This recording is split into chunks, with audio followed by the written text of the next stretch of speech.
apply the volume formula to solve some word problems. Jimena has a flower box that's shaped like a rectangular prism. She fills the box half full of dirt. So if you look at this picture, we can see this is her flower box, and we can see that the dimensions are 18, 12, and 10.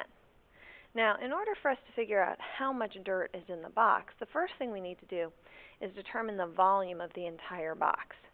So we're going to start with a rectangular prism. My volume formula is volume equals the length times the width times the height.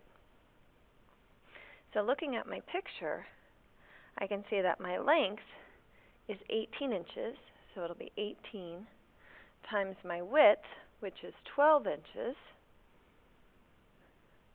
times the height, which is 10 inches.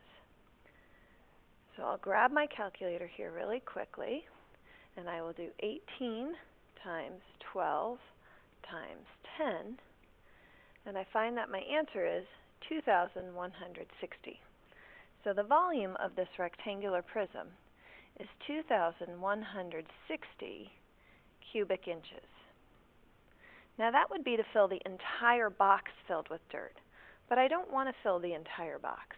I just want to fill half of this box with dirt, which means what I need to do is figure out how much is half of this volume.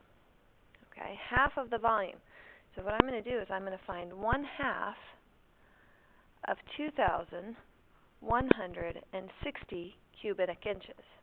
Now 1/2 of 2,160 cubic inches is like saying 2,160 divided by 2, which gives me a total of 1,080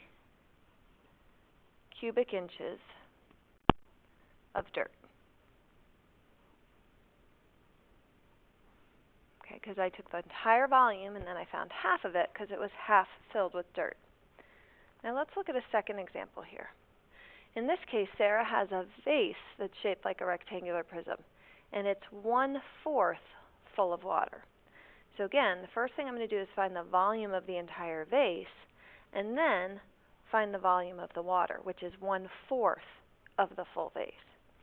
So my volume formula, again, volume equals the length times the width times the height.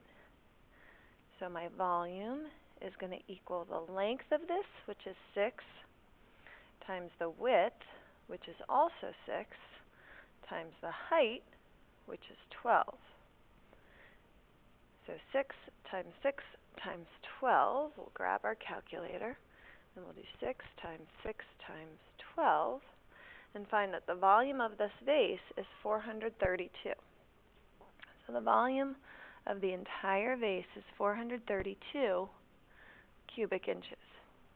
Now remember, this vase is 1/4 full of water. So if the entire volume is 432, what I want is 1/4 of that volume. So I'm going to take 1/4 of 432, which is the same as saying 432 divided by 4, which equals 108. So that means that there are 108 cubic inches of water in the vase. So remember, the key to these kind of problems is find your entire volume first, and then find the fraction of the volume that you want for your problem.